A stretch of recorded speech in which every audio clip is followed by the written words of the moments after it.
ಕ್ಷೇತ್ರಗಳಿದ್ದಾವೆ, ಅಂದರೆ ನರ್ಸರಿಗಳಿದ್ದಾವೆ. ಆ ನರ್ಸರಿಗಳಲ್ಲಿ ಬೆಳೆಸಿರ್ತಕ್ಕಂಥ ಸಸಿಗಳಿಂದ ಈ ಒಂದು ಸಸಿಗಳನ್ನು ನೆಡ್ತಕ್ಕಂಥದ್ದು ಕಾರ್ಯಕ್ರಮಕ್ಕೆ ರೈತರಿಗೆ ಒದಗಿಸ್ಕೊಡ್ಬೇಕಾಗತ್ತೆ. ಈ ಒಂದು ಕಾರ್ಯಕ್ರಮದಲ್ಲಿ ಸ್ವಯಂ ಸೇವಾ ಸಂಸ್ಥೆಗಳನ್ನು ಬಹಳ ಸಕ್ರಿಯವಾಗಿ ತೊಡಗಿಸಿಕೊಂಡು ಕಾರ್ಯಕ್ರಮವನ್ನು ರೂಪಿಸಬೇಕಾಗತ್ತೆ. ನೆಕ್ಸ್ಟ್, ಈ ಒಂದು ಕಾರ್ಯಕ್ರಮದಲ್ಲಿ ಗ್ರಾಮ ಪಂಚಾಯಿತಿ ಬಹಳ ಮುಖ್ಯವಾದಂಥ ಒಂದು ಜವಾಬ್ದಾರಿಯನ್ನು ವಹಿಸಿಕೊಂಡು ಕಾರ್ಯಕ್ರಮ ಅನುಷ್ಠಾನಗೊಳಿಸಬೇಕಾಗ್ತದೆ. ಮೂಲತಃ ಗ್ರಾಮೀಣ ಪ್ರದೇಶದಲ್ಲಿ ಜೈವಿಕ ಇಂಧನದ ಕುರಿತು, ಜೈವಿಕ ಇಂಧನ ಅಂದರೆ ಏನು, ಅದರಿಂದ ಏನು ಲಾಭಗಳಾಗ್ತವೆ ಅಂತಕ್ಕಂಥದ್ರ ಬಗ್ಗೆ ಹೇಳ್ತಾ ಈ ಒಂದು ಕಾರ್ಯಕ್ರಮಕ್ಕೆ ಆಸಕ್ತಿ ವಹಿಸ್ತಕ್ಕಂಥ ಅರ್ಜಿ ವಿತರಣೆ ಮತ್ತು ರೈತರ ನೋಂದಣಿ ಮಾಡ್ತಕ್ಕಂಥದ್ದು, ನೋಂದಣಿ ಮಾಡಿಕೊಂಡು ಅವರಿಗೆ ಜಾಬ್ ಕಾರ್ಡನ್ನು ಕೊಡಬೇಕಾಗತ್ತೆ. ಕಾರಣ ಏನು ಅಂತಂದರೆ, ಈ ಸೋಷಿಯಲ್ ಫಾರೆಸ್ಟ್ರಿ, ಈ ಸಾಮಾಜಿಕ ಅರಣ್ಯ ವಿಭಾಗದಿಂದ ಕೊಡ್ತಕ್ಕಂಥ ಫ್ರೀಯಾಗಿ ಕೊಡ್ತಕ್ಕಂಥ, ಉಚಿತವಾಗಿ ಕೊಡ್ತಕ್ಕಂಥ ಸಸಿಗಳನ್ನು ತೆಗೆದುಕೊಂಡು ರೈತರು ತಮ್ಮ ಜಮೀನನ್ನು ಬದು ಬೆಲ್ಲಿಗುಂಟ ನೆಡ್ಕೊಳ್ಬೇಕಾಗತ್ತೆ. ಅವರಿಗೆ ನೆಟ್ಕೊಳ್ಳೋದಕ್ಕೆ ಅವರು ತಮ್ಮ ಸ್ವಂತ ಪರಿಶ್ರಮದಿಂದ ನೆಟ್ಕೊಳ್ತಾರೆ. ಅವರಿಗೆ ಈ ಒಂದು ಮಹಾತ್ಮ ಗಾಂಧಿ ರಾಷ್ಟ್ರೀಯ ಗ್ರಾಮೀಣ ಉದ್ಯೋಗ ಖಾತ್ರಿ ಯೋಜನೆಯಡಿ ಪ್ರಯೋಜನ ಅವರಿಗೆ ನೀಡಬೇಕು ಅನ್ನುವಂಥದ್ದಾದರೆ ಅವರು ನೆಟ್ಕೊಂಡಂಥ ಸಸಿಗೆ ಕೂಲಿ ರೂಪಾದಿಯಲ್ಲಿ ಅವರಿಗೆ ನಾವು ಹಣ ಪಾವತಿ ಮಾಡಬೇಕಾಗತ್ತೆ. ಅದಕ್ಕೆ ಅವರಿಗೆ ಜಾಬ್ ಕಾರ್ಡ್ ಬೇಕಾಗಿರೋದ್ರಿಂದ ಗ್ರಾಮ ಸಭೆಯ ಕ್ರಿಯಾ ಯೋಜನೆಯಲ್ಲಿಯೇ ಇದನ್ನು ಒಂದು ಅನುಮೋದನೆ ಮಾಡಿಕೊಂಡು ಆ ಒಂದು ರೈತರಿಗೆ ಯಾವ ಬೇಡಿಕೆ ಇದೆ ಆ ಬೇಡಿಕೆಗೆ ಅನುಗುಣವಾಗಿ ಸಸಿಗಳನ್ನು ಬೆಳೆಸ್ತಕ್ಕಂಥ ಕಾರ್ಯಕ್ರಮ ಒಂದು ಗ್ರಾಮ ಪಂಚಾಯಿತಿ ಮಟ್ಟದಲ್ಲಿ ರೂಪಿಸ್ಕೊಳ್ಬೇಕಾಗ್ತದೆ.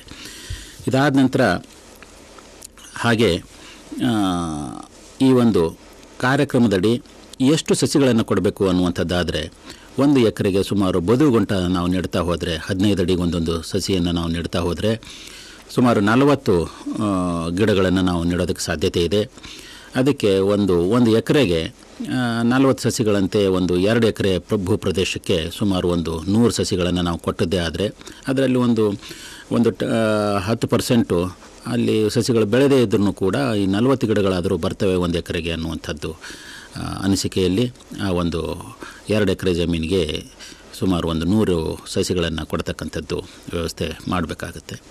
ಪ್ರತಿ ಸಸಿ ನೆಡೋದಕ್ಕೆ 2 ಅಡಿ ಉದ್ದ, 2 ಅಡಿ ಅಗಲ, 2 ಅಡಿ ಆಳ ಒಂದು ಗುಂಡಿ ತೆಗಿಬೇಕು. ಗುಂಡಿ ತೆಗೆದು ಆ ಒಂದು ಗುಂಡಿಯಲ್ಲಿ ಸಸಿಯನ್ನು ನೆಡಬೇಕು, ಆರೋಗ್ಯಕರವಾದಂಥ ಸಸಿ ನೆಡಬೇಕು ಅನ್ನುವಂಥದ್ದಿದೆ. ಈ ಎಲ್ಲ ಕಾರ್ಯಗಳನ್ನು ಕೈಗೊಳ್ಳಲಿಕ್ಕೆ ಈಗಾಗಲೇ ಇರತಕ್ಕಂಥ NREGSನಲ್ಲಿ ಇರ್ತಕ್ಕಂಥ ಮೇಟ್ಸ್ಗಳನ್ನು ಕೂಡ ಉಪಯೋಗಿಸಲಿಕ್ಕೆ ಅವಕಾಶ ಇದೆ. ಇದಾದ ನಂತರ ಈಗ ತಾಲೂಕು ಪಂಚಾಯಿತಿಯ ಕರ್ತವ್ಯಗಳಲ್ಲಿ ನಾವು ಗಮನಿಸ್ತಾ ಹೋದರೆ, ಆಯಾ ಗ್ರಾಮ ಪಂಚಾಯಿತಿ ಸಲ್ಲಿಸಿದಂಥ ಕ್ರಿಯಾ ಯೋಜನೆಯಲ್ಲಿ ಜೈವಿಕ ಇಂಧನ ಕಾರ್ಯಕ್ರಮ ಕಡ್ಡಾಯವಾಗಿ ಇದೆಯೋ ಇಲ್ವೋ ಅಂತನ್ನುವಂಥದ್ದು ಗಮನಿಸಬೇಕಾಗತ್ತೆ.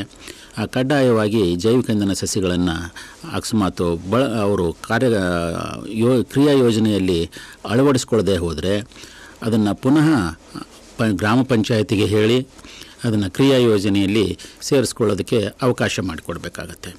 ಈ ಒಂದು ಕಾರ್ಯ ತಾಲೂಕು ಪಂಚಾಯಿತಿಯಿಂದ ಆಗಬೇಕು. ಮತ್ತು ಪ್ರಚಾರಕ್ಕೆ ಏನೆಲ್ಲ ಸೌಕರ್ಯಗಳನ್ನು ಒದಗಿಸಬೇಕಾಗತ್ತೆ ಈ ಒಂದು ಸ್ವಯಂ ಸೇವಾ ಸಂಸ್ಥೆಗೆ ಸೌಕರ್ಯಗಳನ್ನು ಒದಗಿಸಿ ಸೂಕ್ತ ಪ್ರಚಾರವನ್ನು ನೀಡ್ತಕ್ಕಂಥ ಕಾರ್ಯ ಮಾಡಬೇಕಾಗತ್ತೆ.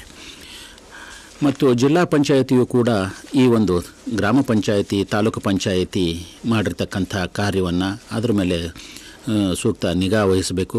ಎಲ್ಲಿ ಅದರ ಸಮಸ್ಯೆಗಳು ಬಂದರೆ ಜಿಲ್ಲಾ ಪಂಚಾಯಿತಿ ಈಗಾಗಲೇ ಜಿಲ್ಲಾ ಜೈವಿಕ ಇಂಧನ ಉಸ್ತುವಾರಿ ಸಮಿತಿಯನ್ನು ನಾವು ಸ್ಥಾಪನೆ ಮಾಡಿದ್ದೀವಿ. ಆಯಾ ಜಿಲ್ಲಾ ಪಂಚಾಯಿತಿಯ ಮುಖ್ಯ ಕಾರ್ಯನಿರ್ವಾಹಕ ಅಧಿಕಾರಿಗಳ ಅಧ್ಯಕ್ಷತೆಯಲ್ಲಿ ಆ ಒಂದು ಸಮಿತಿಯ ಮೂಲಕನೂ ಕೂಡ ಈ ಒಂದು ತಾಲೂಕು ಪಂಚಾಯಿತಿ, ಗ್ರಾಮ ಪಂಚಾಯಿತಿಯಲ್ಲಿ ನಮ್ಮ ಒಂದು ಮಾರ್ಗಸೂಚಿಗಳೇನಿದ್ದಾವೆ ಆ ಮಾರ್ಗಸೂಚಿಗಳ ಪ್ರಕಾರ ಅನುಷ್ಠಾನಗೊಳಿಸಲಿಕ್ಕೆ ಸೂಕ್ತ ನಿಗಾ ವಹಿಸಬೇಕಾಗುತ್ತೆ. ಇದಲ್ಲದೆ ಈ ಸ್ವಯಂ ಸೇವಾ ಸಂಸ್ಥೆಗಳಿಗೂ ಕೂಡ ನಾವು ತಮ್ಮದೇ ಆದಂಥ ಒಂದು ಜವಾಬ್ದಾರಿಯನ್ನು ನಾವು ಕೊಟ್ಟಿದ್ದೇವೆ. ಇವಾಗ ಸ್ವಯಂ ಸೇವಾ ಸಂಸ್ಥೆಗಳು ಮೊದಲನೇದಾಗಿ ಈ ಗ್ರಾಮ ಪಂಚಾಯತ್ಗಳಲ್ಲಿ ಈ ಹಸಿರು ಹಣ್ಣು ಕಾರ್ಯಕ್ರಮದಡಿ ಅರ್ಜಿ ಸ್ವೀಕರಿಸ್ತಕ್ಕಂಥದ್ದು, ಪಂಚಾಯತಿಗೆ ಸಲ್ಲಿಸ್ತಕ್ಕಂಥದ್ದು ಮತ್ತು ಆ ಒಂದು ಪ್ರದೇಶದಲ್ಲಿ ಫಾರೆಸ್ಟ್ ನರ್ಸರಿನಲ್ಲಿ ಸಸಿಗಳನ್ನು ಇದಾವೆ ಇಲ್ಲವೋ ಎನ್ನುವಂಥದ್ದು ಪರಿಶೀಲನೆ ಮಾಡ್ತಕ್ಕಂಥದ್ದು ಮತ್ತು ಆ ಸಸಿಗಳನ್ನು ರೈತರಿಗೆ ಕೊಡಿಸ್ತಕ್ಕಂಥದ್ದು ಮತ್ತು ಅವರಿಗೆ ಇನ್ನೇನು ಒಂದು ತಾಂತ್ರಿಕ ಸಹಾಯವಾಗಲಿ ಮತ್ತು ಇನ್ನಿತರ ಯಾವುದಾದ್ರೂ ಅವರಿಗೆ ಸಮಸ್ಯೆ ಇದ್ದರೆ ಅದನ್ನು ಸಮಸ್ಯೆಯನ್ನು ಬಗೆಹರಿಸ್ತಕ್ಕಂಥ ಕೆಲಸ ಕಾರ್ಯಗಳನ್ನು ಈ ಸ್ವಯಂ ಸೇವಾ ಸಂಸ್ಥೆ ನಿರ್ವಹಿಸಬೇಕಾಗತ್ತೆ. ಇಂಥ ಒಂದು ಕಾರ್ಯಕ್ರಮದೊಂದಿಗೆ ಈ ಅರಣ್ಯ ಇಲಾಖೆಯು ಕೂಡ ತನ್ನದೇ ಆದಂಥ ಜವಾಬ್ದಾರಿಯನ್ನು ನಿರ್ವಹಿಸಬೇಕಾಗತ್ತೆ. ಗ್ರಾಮ ಪಂಚಾಯಿತಿಯಿಂದ ಎಷ್ಟು ಸಸಿಗಳು ಬೇಕು ಅನ್ನುವಂಥದ್ದು ಕೋರಿಕೆ ಬಂದ ಕೂಡಲೇ ಅವರಿಗೆ ರೈತರಿಗೆ ಒಂದು ಗುಂಡಿ ನೆಡುವ ಕಾರ್ಯಕ್ಕೆ ಒಂದು ಮಾರ್ಗದರ್ಶನ, ತಾಂತ್ರಿಕ ಮಾರ್ಗದರ್ಶನ ನೀಡಬೇಕಾಗತ್ತೆ. ಮತ್ತು ಸಸಿಗಳ ಪಾಲನೆ ಪೋಷಣೆ ಯಾವ ರೀತಿ ನಡಿಬೇಕು ಅನ್ನುವಂಥದ್ದು ಹೇಳಬೇಕಾಗತ್ತೆ. ಮತ್ತು ಅವರಿಗೆ ಅಗತ್ಯವಾದಂಥ ಆರೋಗ್ಯಕರ ಜೈವಿಕ ಇಂಧನ ಸಸಿಗಳನ್ನು ಬೆಳೆಸಿಕೊಡ್ತಕ್ಕಂಥ ಕೆಲಸವೂ ಕೂಡ ಅರಣ್ಯ ಇಲಾಖೆ ಮಾಡಬೇಕಾಗತ್ತೆ. ಈ ಒಂದು ಕಾರ್ಯಕ್ರಮ 1 ತಿಂಗಳು 2 ತಿಂಗಳಲ್ಲಿ ಮಾಡ್ತಕ್ಕಂಥದ್ದಲ್ಲ. ಇದಕ್ಕೆ ಈಗಾಗಲೇ ನಾವು ಹೇಳಿರೋ ಹಾಗೆ ಯಾವ ತಿಂಗಳಲ್ಲಿ ಯಾವ ಕಾರ್ಯ ನಡಿಬೇಕು ಅನ್ನುವಂಥದ್ದು ನಾವು ಈಗಾಗಲೇ ಒಂದು ಪುಸ್ತಕ ಮಾಡಿ ಹಸಿರು ಹೊನ್ನು ಅಂತನ್ನುವಂಥದ್ದು ಒಂದು ಪುಸ್ತಕದಲ್ಲಿ ಎಲ್ಲ ತಾಲೂಕು ಪಂಚಾಯಿತಿ, ಗ್ರಾಮ ಪಂಚಾಯಿತಿ, ಜಿಲ್ಲಾ ಪಂಚಾಯಿತಿಗಳಿಗೆ ನಾವು ಸರಬರಾಜು ಮಾಡಿದ್ದೀವಿ. ಅದರಲ್ಲಿ ಬಹಳ ಕೂಲಂಕಷವಾಗಿ ಈ ಒಂದು ಕಾರ್ಯಕ್ರಮ ಯಾವ ರೀತಿ ಅನುಷ್ಠಾನಗೊಳಿಸಬೇಕು ಅನ್ನುವಂಥದ್ದು ನಾವು ಪ್ರಸ್ತಾಪ ಮಾಡಿದ್ದೀವಿ. ದಯವಿಟ್ಟು ಆ ಒಂದು ಪುಸ್ತಕದಲ್ಲಿ ಸೂಚನೆ ನೀಡಿರ್ತಕ್ಕಂಥ ಹಲವಾರು ಮಾಹಿತಿಗಳನ್ನು ಗಮನಿಸಿ ಈ ಕಾರ್ಯಕ್ರಮ ಅನುಷ್ಠಾನಗೊಳಿಸಬೇಕಾಗತ್ತೆ. ಅಕ್ಟೋಬರ್ ಮಾಹೆಯಲ್ಲಿಯೇ ಗ್ರಾಮ ಸಭೆಯಲ್ಲಿ ಈ ಒಂದು ಜೈವಿಕ ಇಂಧನ ಕಾರ್ಯಕ್ರಮದ ಬಗ್ಗೆ ಚರ್ಚಿಸಿ ಎಷ್ಟು ಒಂದು ಸಸಿಗಳನ್ನು ಬೇಕಾಗ್ತವೆ, ಎಷ್ಟು ಫಲಾನುಭವಿಗಳನ್ನು ತಾವು ಆಯ್ಕೆ ಮಾಡೋರಿದ್ದೀರಿ ಅನ್ನುವಂಥದ್ದೆಲ್ಲ ಗಮನಿಸಿ ಅದಕ್ಕೆ ಬೇಕಾಗ್ತಕ್ಕಂಥ ಅನುದಾನವನ್ನು ಕೂಡ ತಾವು ಪ್ರಪೋಸ್ ಮಾಡಿ ಗ್ರಾಮ ಪಂಚಾಯಿತಿಯಿಂದ ಆ ಒಂದು ಕಾರ್ಯಕ್ರಮದಲ್ಲಿ ಹಂತವಾಗಿ ತಾವು ಕ್ರಮವನ್ನು ಜರುಗಿಸಬೇಕಾಗತ್ತೆ. ಇದಾದ ನಂತರ ಆ ಒಂದು ಮುಖ್ಯವಾಗಿ ಈ ಅರಣ್ಯ ಇಲಾಖೆಯಿಂದ ಸಸಿಗಳನ್ನು ಬೆಳೆಸತಕ್ಕಂಥದ್ದಕ್ಕೆ ಏನು ಅನುದಾನ ಬೇಕಾಗುತ್ತೆ, ಆ ಅನುದಾನವೂ ಕೂಡ ಅರಣ್ಯ ಇಲಾಖೆಗೆ ನೀಡಬೇಕಾಗುತ್ತೆ ಸಮಯಾನುಸಾರ. ಯಾಕೆಂದರೆ ಮುಂದಿನ ವರ್ಷಕ್ಕೆ ಬೇಕಾಗ್ತಕ್ಕಂಥ ಒಂದು ಸಸಿಗಳಿಗೆ ಇದೇ ವರ್ಷವೇ ಅವರಿಗೆ ಮುಂಗಡ ಕಾಮಗಾರಿ ಕೈಗೊಳ್ಳಲಿಕ್ಕೆ ಒಂದು ಅನುದಾನವನ್ನು ನೀಡಿದರೆ ಆ ಅನುದಾನದಲ್ಲಿ ಅವರು ಉತ್ತಮವಾದಂಥ ಸಸಿಗಳನ್ನು ಬೆಳೆಸ್ಕೊಡೋದಕ್ಕೂ ಕೂಡ ಸಾಧ್ಯ ಆಗುತ್ತೆ. ಅದಕ್ಕೆ ಅರಣ್ಯ ಇಲಾಖೆಯಿಂದ ಸಸಿ ಪೂರೈಕೆ ಮೇಯಿಂದ ಜುಲೈ ಅವಧಿಯಲ್ಲಿ ಮಾಡಬೇಕಾಗತ್ತೆ. ಫಲಾನುಭವಿಗಳು ಸಸಿಗಳನ್ನು ನೆಡ್ತಕ್ಕಂಥದ್ದು ಜೂನ್ನಿಂದ ಆಗಸ್ಟ್ ತಿಂಗಳಲ್ಲಿ ಮಾಡಬೇಕಾಗತ್ತೆ. ಮತ್ತು ಸ್ವಯಂ ಸೇವಾ ಸಂಸ್ಥೆಗಳು ಅವರಿಗೆ ಮುಂದೆ ಪರಿಶೀಲನೆ ಮತ್ತು ಇನ್ನಿತರ ದಾಖಲಾತಿಗಾಗಿ ಮುಂದುವರೆದು ಅದನ್ನು ಕಾರ್ಯಕ್ರಮ ಮುಗಿಸಿಕೊಡಬೇಕಾಗತ್ತೆ. ಈ ಒಂದು ಹಸಿರು ಹೊನ್ನು ಕಾರ್ಯಕ್ರಮದ ನಂತರ ಬರಡು ಬಂಗಾರ ಯೋಜನೆ ಅನ್ನುವಂಥದ್ದು ಕೂಡ ಕರ್ನಾಟಕ ರಾಜ್ಯ ಜೈವಿಕ ಇಂಧನ ಅಭಿವೃದ್ಧಿ ಮಂಡಳಿ ಪ್ರಸ್ತಾಪ ಮಾಡಿದೆ. ಬರಡು ಬಂಗಾರ ಕಾರ್ಯಕ್ರಮದಡಿ ರೈತರ ಜಮೀನಿನ ಬದು ಬೇಲಿ ಬಿಟ್ಟು ಇನ್ನು ಉಳಿದಂಥ ಈ ಒಂದು ಅರಣ್ಯ ಪ್ರದೇಶ, ಸಮುದಾಯದ ಭೂಮಿಗಳಲ್ಲಿ ಮತ್ತು ಸರ್ಕಾರಿ ಜಮೀನಿನಲ್ಲಿ ಈ ಒಂದು ಜೈವಿಕ ಇಂಧನ ನೆಡುತೋಪಿ ಬೆಳೆಸ್ತಕ್ಕಂಥ ಕಾರ್ಯಕ್ರಮ. ರಾಜ್ಯದಲ್ಲಿ ಸುಮಾರು 30 ಲಕ್ಷ ಹೆಕ್ಟೇರು ಬರಡು ಭೂಮಿ ಇದೆ ಅನ್ನುವಂಥದ್ದು ತಿಳಿದು ಬಂದಿದೆ. ಆ ಒಂದು ಬರಡು ಭೂಮಿಯಲ್ಲಿ ಅರಣ್ಯ ಭೂಮಿ ಇರ್ತದೆ, ಈ ಕೆರೆ ಅಂಗಳ ಇರ್ತದೆ, ಶಾಶ್ವತ ಗೋಮಾಳಗಳು ಇರ್ತವೆ, ಸರ್ಕಾರಿ ಭೂಮಿಯೂ ಕೂಡ ಆ ಒಂದು ಜಮೀನಿನಲ್ಲಿ ಒಳಗೊಂಡಿರ್ತದೆ. ಎಲ್ಲೆಲ್ಲಿ ಇಂಥ ಒಂದು ಅನುಪಯುಕ್ತ ಭೂಮಿ ಇದೆ ಆ ಒಂದು ಅನುಪಯುಕ್ತ ಭೂಮಿಯ ಸದುಪಯೋಗ ಆಗಲಿ ಅನ್ನುವಂಥ ಉದ್ದೇಶದಿಂದ ಬರಡು ಬಂಗಾರ ಕಾರ್ಯಕ್ರಮ ಈ ಒಂದು ಕರ್ನಾಟಕ ರಾಜ್ಯ ಜೈವಿಕ ಇಂಧನ ಅಭಿವೃದ್ಧಿ ಮಂಡಳಿ ರೂಪಿಸಿದೆ.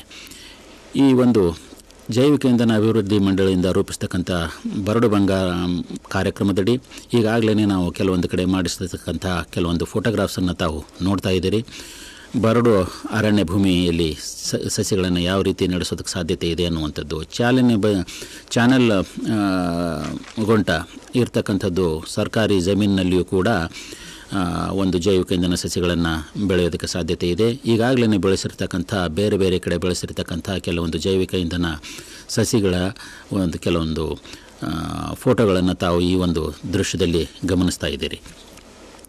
ಈ ಕಾರ್ಯಕ್ರಮದ ಅನುಷ್ಠಾನ ಮತ್ತು ಲಭ್ಯತೆ ಕಾರ್ಯಕ್ರಮ ಅನುಷ್ಠಾನಗೊಳಿಸ್ತಕ್ಕಂಥದ್ದು ಸಂಪೂರ್ಣವಾಗಿ ಅರಣ್ಯ ಇಲಾಖೆಯ ಪ್ರಾದೇಶಿಕ ಅಂದರೆ ಟೆರಿಟೋರಿಯಲ್ಲು ಡಿವಿಷನಿಂದ ಆಗಿರ್ತದೆ. ಮುಖ್ಯವಾಗಿ ಈ ಕಾರ್ಯಕ್ರಮ ಅರಣ್ಯ ಇಲಾಖೆ ಸುಪರ್ದಿನಲ್ಲಿ ಬರಡು ಮತ್ತು ಅರಣ್ಯ ಭೂಮಿಯಲ್ಲಿ ಮಾಡಬೇಕಾಗತ್ತೆ. ಅರಣ್ಯ ಇಲಾಖೆ ಮುಖ್ಯವಾಗಿ ಈ ಒಂದು ಕಾರ್ಯಕ್ರಮಕ್ಕೆ ಉತ್ತಮವಾದಂಥ ತಾಯಿ ಮರದಿಂದ ಆರಿಸ್ತಕ್ಕಂಥ ಬೀಜಗಳಿಂದ ಒಂದು ಸಸಿಗಳನ್ನು ಮಾಡಬೇಕಾಗತ್ತೆ. ಅಂತಹ ಸಸಿಗಳ ಆರೋಗ್ಯಕರವಾದಂಥ ಸಸಿಗಳು ಮಹಾತ್ಮ ಗಾಂಧಿ ರಾಷ್ಟ್ರೀಯ ಗ್ರಾಮೀಣ ಉದ್ಯೋಗ ಖಾತ್ರಿ ಯೋಜನೆಯಡಿ ಅನುದಾನ ಬಳಸಿಕೊಂಡು ಮತ್ತು ಕಂಪಾ ಫಂಡ್ಸನ್ನು ಬಳಸಿಕೊಂಡು ಮತ್ತು ಅರಣ್ಯ ಇಲಾಖೆಯ ವಿಶೇಷ ಅಭಿವೃದ್ಧಿ ನಿಧಿಯನ್ನು ಬಳಸಿಕೊಂಡು ಈ ಕಾರ್ಯಕ್ರಮವನ್ನು ಅನುಷ್ಠಾನಗೊಳಿಸಬೇಕಾಗತ್ತೆ. ಈ ಕಾರ್ಯಕ್ರಮದ ಅನುಷ್ಠಾನಕ್ಕೆ ಜಿಲ್ಲಾ ಪಂಚಾಯಿತಿ, ತಾಲೂಕು ಪಂಚಾಯಿತಿ ಮತ್ತು ಗ್ರಾಮ ಪಂಚಾಯಿತಿಗಳ ಸಹಕಾರ ಬಹಳ ಮುಖ್ಯವಾಗಿರ್ತದೆ. ಮತ್ತು ಅದರ ಜೊತೆಗೆ